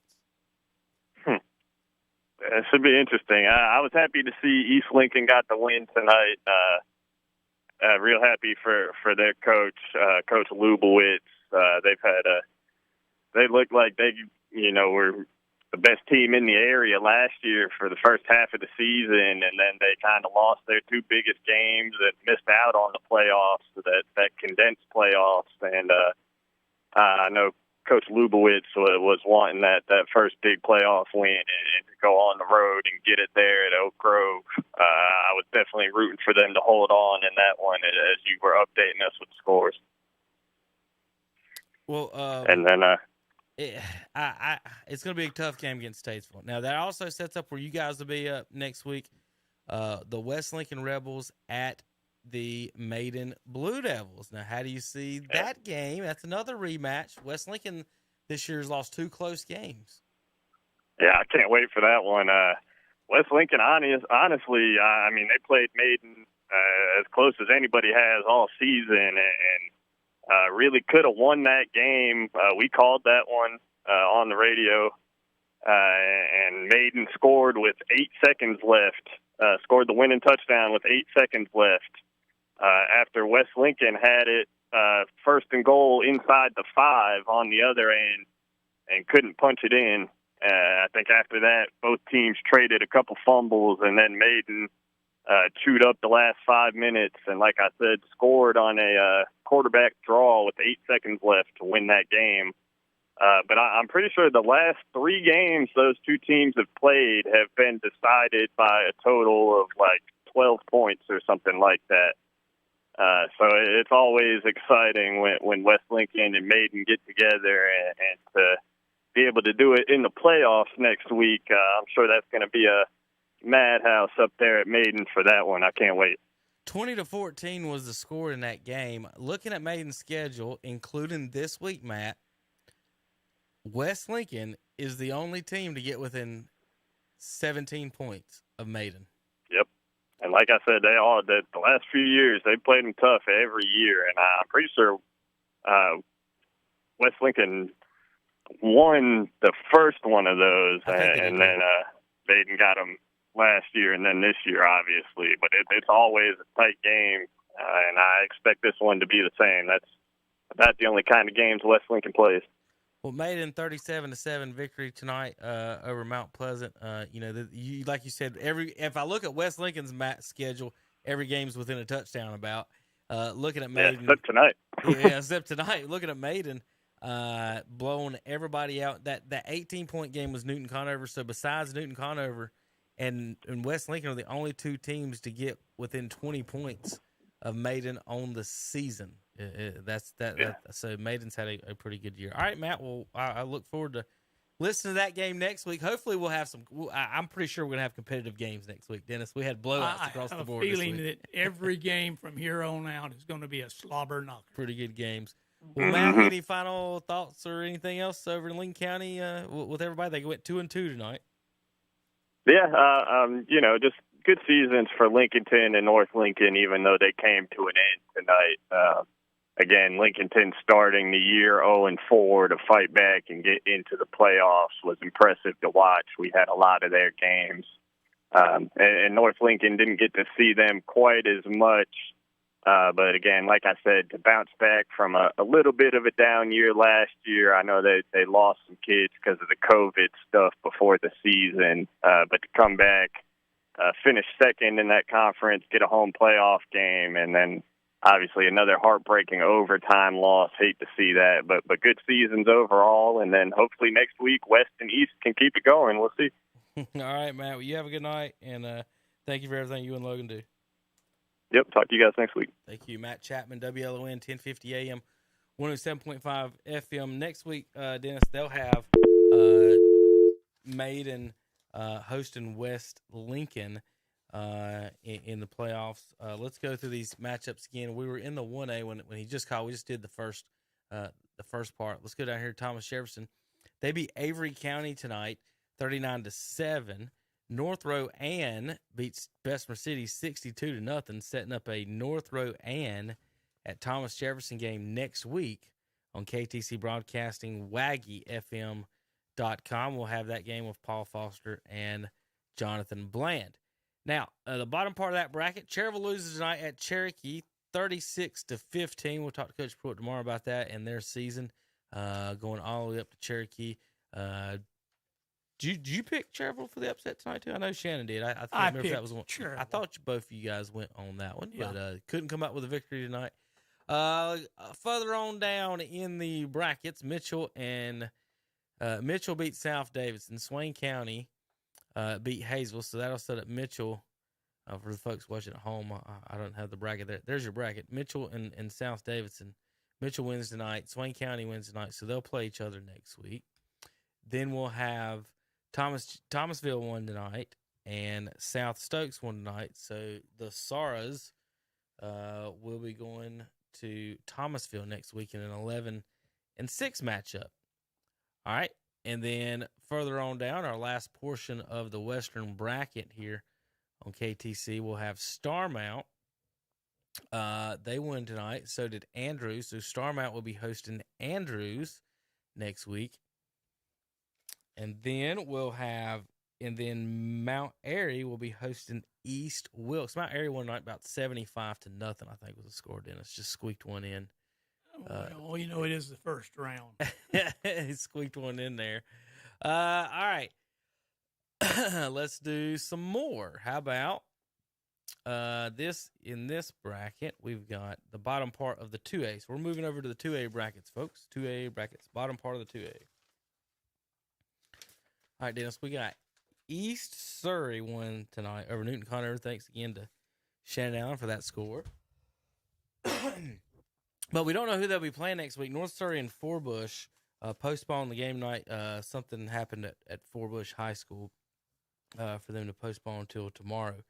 Robinson beats West Stokes, and that means so they'll face Monroe. So Monroe will be hosting J.M. Robinson. Bunker Hill, the 11th seed, beats East Davidson tonight, and they'll be going to Matt Chapman's Salisbury Hornets. So Salisbury hosting Bunker Hill Friday night, and that's going to be I tell you what, Dennis, this is the game we've been, everybody's been poo-pooing Bunker Hill all year, and you know how they do when a non-big name has a good year, that people try to poo-poo it or whatever. But at 10-1, Bunker Hill this year gets a chance to prove it if they are really, really good or not, or just really good, because they beat Salisbury on the road. That's going to be a big statement win for the Bears. And if they win that game, they'll be facing the winner of West Lincoln and Maiden next Friday night. That's sort of like a conference game. Yes, it is. Pretty close to that, Dennis. So we could have not next week, but the next. Well, next week we'll have West Lincoln and Maiden, and they'll be facing the winner of Bunker Hill Salisbury. Robinson facing Monroe, and East Surrey facing somebody. We don't have anybody on that side of the bracket. Up in the top part of the Western bracket, let's get over to this. Hendersonville beats West Stanley tonight, 42-0. They'll be hosting Burns, who won 56-7 next week. So I think that's just going to be an outstanding game to call for Tom and the gang. Chase will be, if they do that. I'm sorry, we haven't decided exactly which games we're doing. That might have something special for you guys. Let's see. Chase wins tonight at home against Pine Lake Prep. And Dennis, we're not making a prediction now. We got next week to do this. Can they pull off the upset? Do they got a puncher's chance when you got a running back like McCombs against the Reedsville Rams. And really, I talk about the running back. The key probably is whether or not their defense is good enough, really. In that, I mean, they've given up a lot of points this year. Unless you do the old thing, like we're just going to score one more than you got. Yeah. In this case, they have the potential to do that. But Reedsville is a pretty tough opponent to do that against. They play pretty good defense down there. Now, I do know a lot of the Chase players don't go, or some of the Chase players don't go two ways, but they do when needed sometimes. And so you may see McCombs in some of the games. Derisma had a pick 6 tonight for Chase, so look out for them. I think I wouldn't be surprised. I think it would be outstanding. What we all really wanted, Dennis, was Chase to be in Shelby's side of the bracket, so we could have that matchup in the playoffs. But you got Chase and Burns. You got Coach Cognell against Coach Devine. Right. So, you can chew on that for a little while. I personally wanted to see if the streak. I want to see the streak on the line when Chase is, a good team in the playoffs. They didn't play each other this year. Just move over one bracket there. Mm-hmm. They wouldn't have to play them until the 4th round. Chase would have to beat Reedsville, then the winner of Hendersonville and Burns to get a shot at the Golden Lines. That wouldn't even be a shot yet at the Golden Lines. Then they'd still have to beat somebody else. They might. No, that would be Shelby. So they got to win 2 more for that. They might. They might be changing the name of the farm. Well, Tom and them were talking about this side of the bracket. This is the bracket of death right here, the group of death. Listen to it. You got Hendersonville, Burns, Chase, and Reedsville. Hendersonville, Burns, Chase, and Reedsville, all on that side, Dennis. Yeah. On Shelby's side, besides Shelby, tell me when you've heard of a good team. Well, you got Polk County, the 25 seed Forest Hills. In Shelby's side, there's the 17, East the 24. Gaston. On Shelby's side, the 17, the 24, and the 25 all won. Not only did Shelby get the easier side of the bracket, because, of course, they're the 1 seed, Dennis, all 3 of those other games were upsets tonight. So they don't even have to play the good teams, supposedly, or the higher ranked seeds in that bracket. So hey, it's Shelby. What did you expect? They got Polk County, then the winner of East Gaston, Forest Hill. They scored 62 on East Gaston. So it just tells you where that is for that on that side of the bracket for you folks watching there. So Shelby beats Owen again. They'll be playing the winner of Forest Hills. How about East Gaston gets a home game at the 24 seed? If I'd told you that in August, the 24 seed East Gaston. If I had put playing at home, if I had put some money on the table and I said, Kevin, East Gaston's going to have a home game in the 2nd round of the playoff, you'd have picked up the money. Yeah, absolutely. Now here's what's funny about it. And now I'm not saying East Gaston is going to beat Shelby or could beat Shelby. What I'm saying is Shelby don't want to have to deal with them because again, East Gaston still. I think they put 28 on Shelby. I think that kid had like 300 yards, or 200 or 300 yards rushing against Shelby. It was the I think Justin Hill for East Lincoln. Well, East Gaston. Sorry. Shelby's the kind of team they like to go in. They do their dog pile, and then they get up, and then they just run the score to wherever they want to stop that night. And, the other team just sort of rolls over and lets them do it. East Gaston won't do that. It will be a down-to-the-wire, tough game. Even if East Gaston is losing, they will take it to Shelby. And that's the difference in East Gaston now and East Gaston 2 or 3 years ago. So the total seeds in that bottom part of that bracket there that was just talking about, the Burns, Hendo, Chase, and Reedsville add up to 34. On the Shelby side, it adds up to 67. So placement matters. Winning your conference matters. Burns. Didn't we say that in the pregame show? I mean, it really does. Burns losing by 2 there. Same, almost in baseball, like Dodgers can win 100 games, and you got to play 1 as opposed to 7. So win your conference, win your division, and that'll take care of the rest. So that's the 2A bracket. Let's go over to 3A now. Let's go through these. All right. We'll start at the bottom and work our way up for the folks watching online. So that breaks up East Lincoln against Statesville next Friday night. The 18 seed against the 2 seed. Again, they've already played this year. Statesville won 23-6. Again, that was without East Lincoln's quarterback, so we'll see if that makes a difference. Winner of that game will play the winner of Concord and Highbrighton. Spiders at Panthers, 10 seed at the 7 seed in that game. Kings Mountain, the 11 seed, advances tonight with Sweet Spy with a win, and I'm going to use the words of Jeff Miller. They snatched the victory from the claws of defeat. Did I say that right? Jaws of defeat. Whatever. Yeah, I'm somewhere in the neighborhood. Okay, you're close. It's one of those atomical parts. It's too late to be thinking about that. Kings Mountain wins. They'll be going to West Charlotte next Friday night. West Charlotte next week. You know, that's one. I don't think I've never been to there. I've been there during non-school hours on the football field, but I've never been to a game at that stadium. I've played baseball on the baseball field. I can't remember. I don't think I played basketball there, but I've never been in the football stadium other than they've had a great basketball team over the years. I think we might have.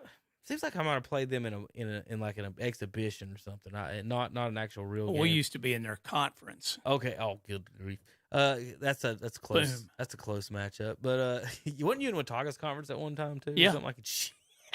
We've been everywhere, man. You really have. To think about it.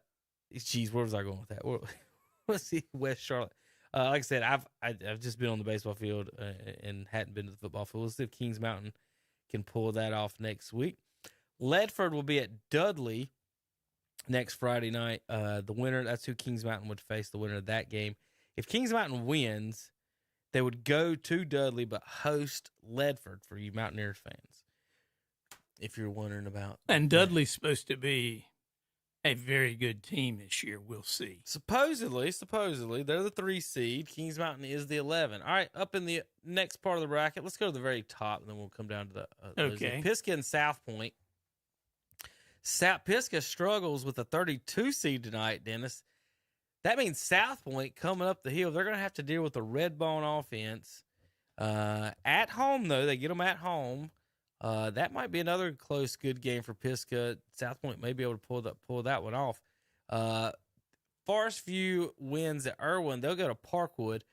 How crazy would it be? And we just had this a few games ago. What about a Forest View South Point rematch, Dennis, in the 3rd round of the playoffs? Gaston County would love it. Gaston. Gaston County's walking around saying, well, Cleveland County thinks they're better than we are. And if, South Point got to play them, that would really give them a little redemption there. I hit the wrong button there. Where were we? Oh, there we are. Yeah, I think that'd be a fantastic, that'd be very interesting. Now, if South Point beats Pisgah, they would host Forest View, but they would have to go to Parkwood. So they would have to go to Monroe for that one. So keep that in mind for you South Point and Forest View fans. It's not predetermined that you'd be a home team if you win that one. North Davidson wins tonight over West Henderson, the 5 seed. They'll be hosting the 21 seed, a dangerous 21 seed in the Hickory Red Tornadoes. I'm just telling you, they're not an easy out. I'm not saying they're going to win the state. I'm not saying they're going to blow by people. North Davidson better be on their toes next week. Speaking of being on your toes, Dennis, yeah, Chargers hosting the Falcons. Falcons going to try to make it 3 wins over the Chargers in the playoffs. West Rowan also knocked Burns out a few years back in the playoffs as well. And I'm trying to remember, they may have knocked North Lincoln out a few years back as well. I could be wrong on that one. It seems like, though, that they did end up playing a Lincoln County team. Well, they had a legendary coach back when they were knocking us out of the playoffs who had some health issues and retired, and then came back and was the Independence coach for like 2 minutes and then retired again due to parental pressure, if you will. Okay. And so we won't go into that. But anyway, if Crest were to beat West Rowan in advance, they would get the winner of Hickory and North Davidson. That should be an interesting game as well. All right, Dennis, I'm going to pull up. Well, we're going to go through the scores for our radio audience again, and then it's going to be highlights time for us, as we like to end the show with our highlights. You folks tuning in, we tweet scores. We don't have, we only got 3 or 4 games tonight. I think 4 games with highlights tonight. Sometimes we'll have 6 or 7. It just depends on who's playing, who's doing what. All right, let's go. Let me read the scores real quick as fast as I can. Superfly. Cherokee 36. This is the 1A, folks, for your radio folks. Cherokee 36-15 over Cherville. Robbinsville 66-14 over Carver. North Rowan 62-0 over Bessemer City. Jefferson 39-7 over Avery County. Murphy 58-20 over Allegheny. Get my finals. No. I guess I might have to get it through. So sorry, I was talking to myself for a second. All right, Murphy 58-20 over Allegheny. Mountain Heritage 51-0 over Albemarle. Drone 56-9 over Elkin. Mitchell 49-10 over South Davidson. Swain County 40-14 over Hayesville. Thomasville 62-0 over Highland. South Stokes 28-16 over Christ the King. 65-8 Starmount over South Stanley. And Andrews 34-6 over Bishop McGinnis. 24-0 East Wilkes over North Stokes. Shelby 55-3 winners over Owen. Polk County 29-14 over Southwest Randolph. East Gaston 57-39 over Community School of Davidson. Hendersonville 42-0 over West Stanley. Burns 56-7 over McMichael. Chase 47-8 over Pine Lake Prep. Reesville 49-7 over Randleman. Maiden 37-7 over Mount Pleasant. West Lincoln 41-7 over Surrey Central. And Bunker Hill 21-7 over East Davidson. Robinson 33-14 over West Stokes. Monroe 57-13 over Lincoln. And East Surrey 30-6 over Newton Conner. East Lincoln 22-14 over Oak Grove. Statesville 49-0 over Inca. Concord 34-14 over Tuscola. High Brighton 14-13 over Freedom. Kings Mountain 21-17 over Franklin. West Charlotte 34-10 over Stuart Cramer Crest. 28-7 over Carson. West Rowan 34-28 over North Lincoln. Hickory 37-34 over Smoky Mountain. North Davidson tonight 59-14 over West Henderson. Parkwood 42-19 over Rockingham. Forest View 36-19 over Irwin. 41-31 South Point over East Guilford. And Pisgah 29-20 over Southern Guilford. JP, it's time for a break. When we come back, we'll do the highlights on ktcbroadcasting.com. Don't be left out in the cold when your car battery lets you down. See the new Napa store in Cherryville. That's Cherryville Auto and Truck Supply. You'll find a full line of batteries and cold weather items to keep you on the road. And they are updating their inventory with new items arriving every day, including Craftsman tools. See Tom and Melanie and the rest of the team today at the new Cherryville Auto and Truck Supply, your Napa store, 1313 Shelby Highway 150 West in Cherryville. Open 9 to 6 Monday through Friday, 9 to 4 on Saturday. Call 704-435-4581. It's time to head on into Classic Volkswagen in Gastonia, where you can get 0% financing for up to 60 months on select models. Come in now and take a look at the all-new Volkswagen Atlas Crossport. And right now, get a new 2021 Volkswagen Tiguan S with front-wheel drive for only $26,169, or the new 2021 Volkswagen Passat SE with front-wheel drive, $424 per month. Come in for all the details at Classic Volkswagen of Gastonia, 4417 Wilkinson Boulevard, online at classicvwgastonia.com. Here are a few words that describe Creason Roofing of Cherryville. Professional, fast, affordable, and local. So why call anyone else? Creason Roofing is in its third generation with Stephen and Stephanie. They are local, and to prove they mean business, they will beat any reputable competitor's bid by $500, or they will pay you $100. Call for details at 704-400-8805, and you get a lifetime labor warranty. Cherryville's only roofing company is Creason Roofing. Again, call 704-400-8805.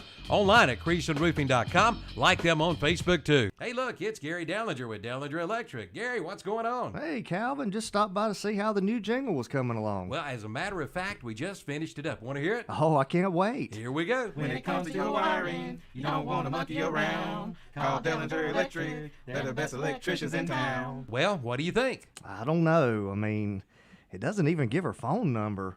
And monkey around? 704-435-0705. They're the best electricians in town. I don't have to pay for that, do I? Yes, septic tank problems just stink. Not only are the odors embarrassing, but ignoring the problem can ruin your yard and your plumbing. With over 40 years of experience, Dennis Willis Septic Tank Service in Cherryville knows how important it is for your home or business to have a septic tank service that responds quickly and effectively, preventing further damage and future repairs. Just call Dennis Willis Septic Tank Service, 704-435-2326, 704-435-2326, or visit the website at DennisWillisSeptic.com. Cherryville's best choice for quality used cars is Eric Johnson Auto Sales. Like someone told me, man, they've got some good-looking cars there. Like right now, a 2014 Chevrolet Camaro, a 2014 Chevrolet Equinox, a 2011 Chrysler 200 Limited, and a 2017 Hyundai Elantra SE. See the full inventory online at ericjohnsonautosales.com, located at 3629 Tryon Courthouse Road in Cherryville. Ace is the only national retailer that carries Benjamin Moore paint. Now Benjamin Moore's premium quality and huge selection of colors will be right in your neighborhood. Along with the award-winning service and advice Ace has always provided for your paint projects. Around the block, what you need is in stock with people who know their paint. See Ferguson's Ace Hardware, Highway 150 East in Cherryville. Ace is the place with the helpful hardware, folks.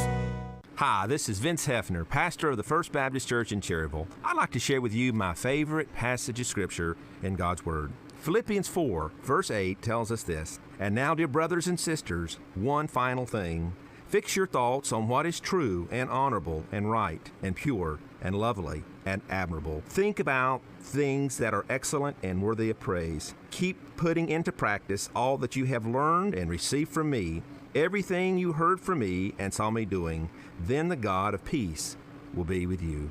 This is Vince Hefner, pastor of the First Baptist Church of Cherryville, reminding you God loves you. If you're ready to make the great escape, do it with the #1 brand on the water. Yamaha Wave Runners are the most premium personal watercraft on the market, with industry-first features and exciting new products like the all-new 2021 VX Series with audio packages, the much-anticipated Superjet, and the new race-ready GP Series. This is Wave Runner country. See one today at Full Throttle Powersports, located at 100 Indian Walk off I-85 in Laurel. And we're back on the post-game show with Dennis and Kevin. We are. I've got to have something. Yeah, that's what I got. No wonder I'm getting I've been thinking other people were giving me the echo, and it's myself with the button in here. All right, I've got it now, JP. All right, so there's your scores, folks. We're going to do highlights times. But I kind of, messed up a minute ago on my video to get it ready. So we're going to go through the scores tonight, folks. Here are your highlights and scores from some around the area. If you want your scores, you're out at the ball game, want to be featured on the post game show, we will tweet your scores out as well, folks. Just as all you gotta do is tag us, hashtag KTC scores, and tag us at What's Up Shopper and at KTC Broadcasting. We're going to go all the way back to the front of the night. We'll go in chronological order from the start of the night. We're going to open it up with, of course, how about some fireworks from Lawndale as the Bulldogs make their grand entrance into the stadium. We'll get them going. Let's see.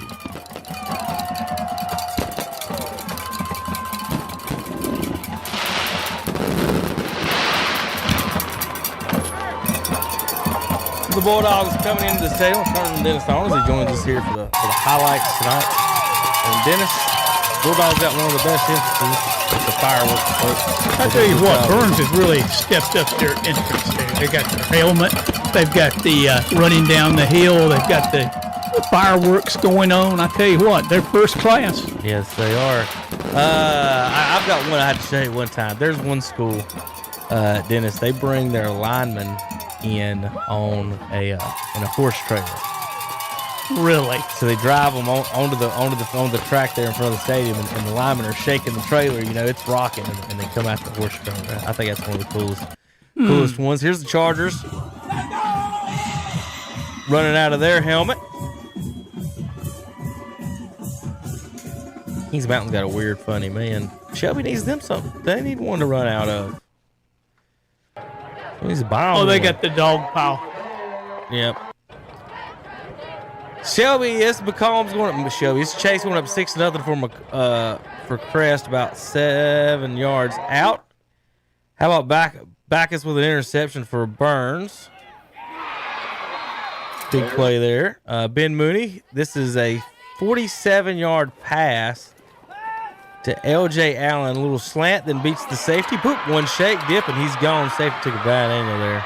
One thing I've noticed Safety about wasn't too Burns, safe. Kevin, they have the ability to gain chunks of yardage on the passing game. And running game with Norris. They got a well-rounded team. I think, just make mental mistakes here and there. Lose a close game. Only lost 16-14. This is Mason Avery taking a direct snap, make it 7-0 over Surrey Central. The Wildcat for you Crest folks know what that formation looks like. This is Jeremiah Norris with 36-yard run. He scored twice on this play. They went left with it, and he cut back right. And then he ends up walking in from 10 yards out. I'll show you the same play here in just a few moments. This is a nice run by Avery. He drags a defender about 5 yards there. If you can kind of see, I'll let it play one more time for him. Somewhere right around here, he starts dragging the defender right there. See my little hand there, and the referee all up in the way. Jeremiah Norris's 1 yard run for him. Not too spectacular. Then we got Husky. Long run. I don't got the yardage on this from Rob. If I could read the. Yeah, he was back at. I was trying to read the scoreboard,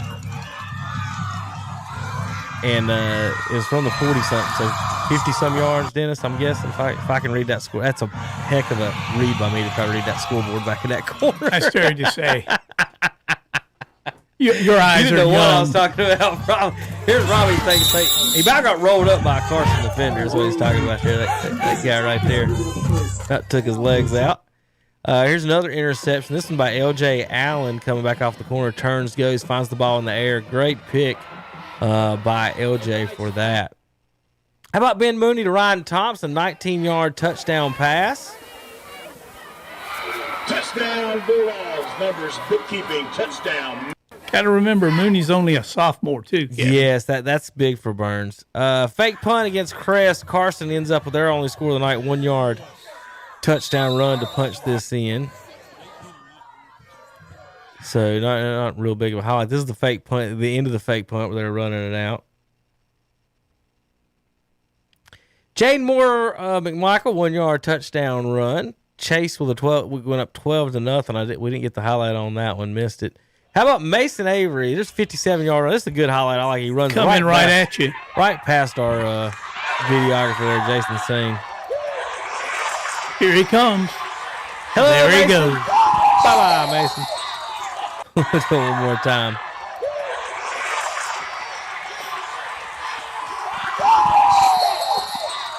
You can hear the rebel. And a little rebel yell. Little rebel yell there. Huskies to Addison. Just put them up 14-7. This little screen pass, if you guys can see him right here. Little bubble screen. And you can see the Charger lineman. You got to give them credit, Dennis, getting out there and getting the head down the defenders right there to get that score. So we'll give the lineman a pat on the back there. Here's a Marcus McCombs 50-yard touchdown run. Didn't have to actually shake too many people on this when he broke 1 tackle, 2 tackles, went around a lineman, and then off to the races for the rest of it. Kids got some nice moves. Crest went in halftime 14-7. 2 possessions. Coming across. 2 possessions before halftime. Is that it? Jeremiah Norris, 25-yard touchdown run. You got to say that the coach, Dennis, they had to have practiced well for them to pull off that strategy and for it to work as well as it did. Yes, this was a well-coached, well-prepared team. Maybe not the athletes that the Crest had, but they reached in the bag and got everything that they could in terms of the trick plays and, the special performance that they put on. Other team can't beat you if they can't score. This is probably the run of the night, and I zoomed in I didn't even know if it would zoom in right, but folks, I want y'all to watch the moves that Jeremiah Norris puts on McMichael High School. Spin, same guy, 2 spins, shook 1 guy, 2 guys, 3 guys on the spin, 4, drag him in, and 5, and then watch this cat just slams his helmet down, Dennis, in disgust because he's like, what can we do to stop this kid? Chase going up 33-0 on a pick six. Derisma taking it and going the other way. That kid can fly. So you hear Derisma's name. Now they're going to Reedsville next week. We'll see if the Trojans can pull it off.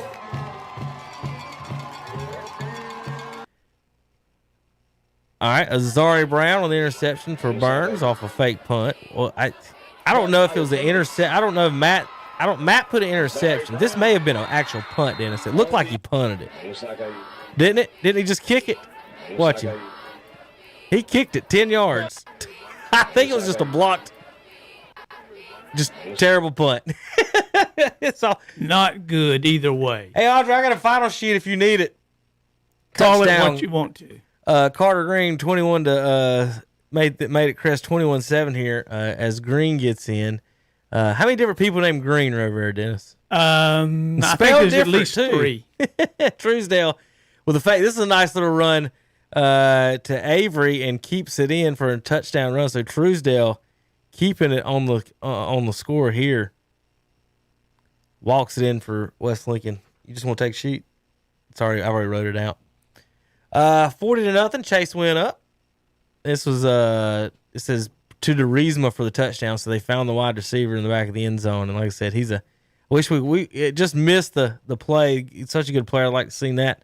Carter Green. There's another Green for the touchdown. I think Robbie's excited.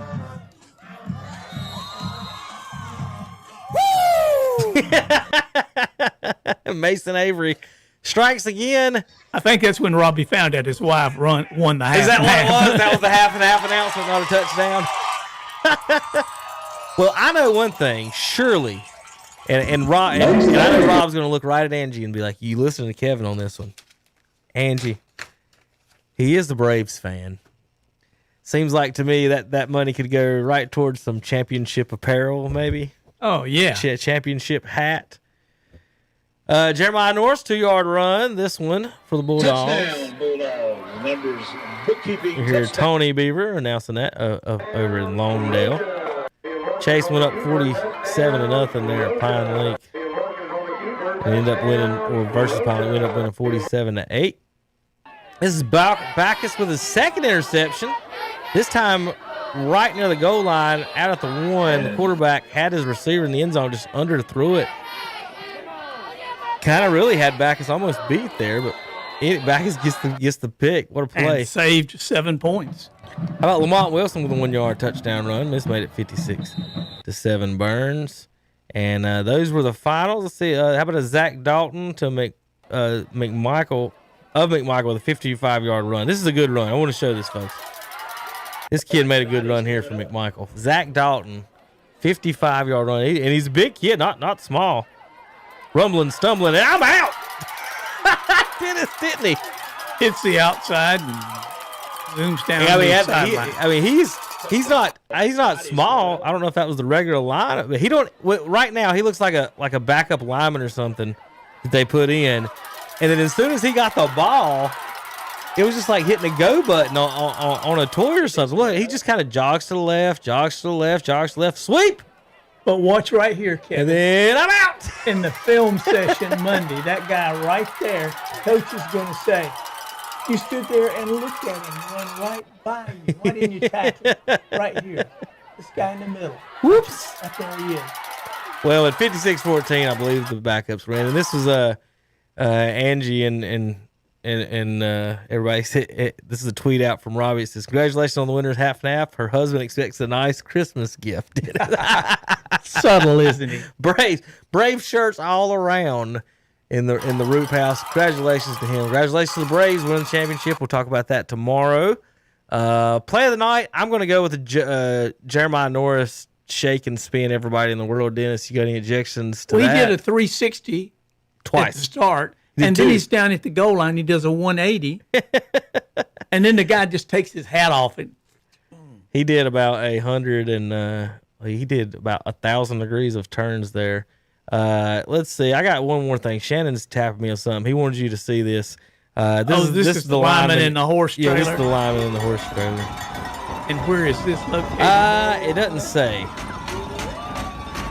It doesn't say the high school. They're the Tigers. I'll tell you that. This is probably the best entrance as far as the linemen are concerned. We could probably come up with the horse trailer over I know. Crest. You got Crest. What are y'all doing? We are the horses. This is pretty cool. Here come the hogs out the hog trailer. What's funny is the trailer's shaking. That's the good part. Is the trailer is about to come off the hitch. But again, don't have the school name. But want to thank all of our broadcasters and everybody tonight that help out with everything we do. So we'll go through that list real quick. We'll want to thank Shannon Allen in the pregame, Calvin Hastings in the pregame, Andre Bush for getting the scores on Twitter and all around.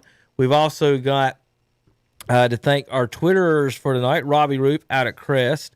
We had Tanner Halbert out at Chase tonight. Matt Royster was at Burns tonight. Did I miss one? Who else do we have highlights of? Was that it? Just 3? I think we had 3. I had two folks out this week, so that might have been all the highlights of those 3. All right, I want to thank our announcers in Rutherford County, Jonathan Bland, Paul Foster. I want to thank Cherryville, Tim Johnston, Danny Aker for their long ride. They might not even be home right now yet. They're probably still listening to us on the radio coming through Shelby or something maybe. They win tonight. They fall tonight 36-15 at Cherokee. Want to thank Brent Pasco and Tom Sinafani for everything they do, of course, broadcasting those games. Matt Chapman and Logan Baker for going down Maiden. Now, Dennis, next week, yep. The only thing that I can guarantee, I can guarantee 2 of our broadcasts. Shelby OHS is still up in there on what we're going to do, but next week we will have Thomas Jefferson hosting North Rowan in the 1A on Waggy. Let me guess the other one.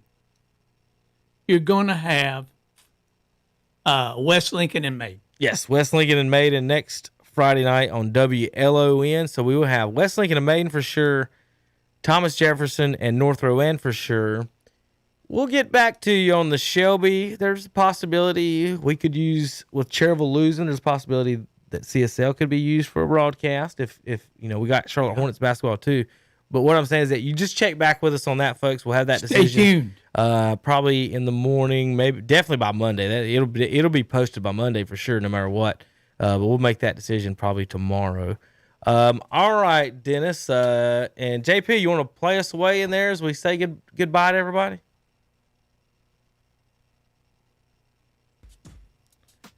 Or Dennis? Say goodbye to everybody. Goodbye, everybody. All right, you've been listening to tonight KTC Broadcasting, brought to you by What's Up Shopper, KTC Sports, hashtag KTC Sports, KTC Scores. Postgame show brought to you by Full Throttle Powersports of Lowell, Full Throttle Powersports, NCFullThrottle.com. For Dennis Davis, I'm Kevin Hastings. JP, let's go home and go to bed tonight. KTCBroadcasting.com. You do what you do when you want to be me instead of you, 'cause I am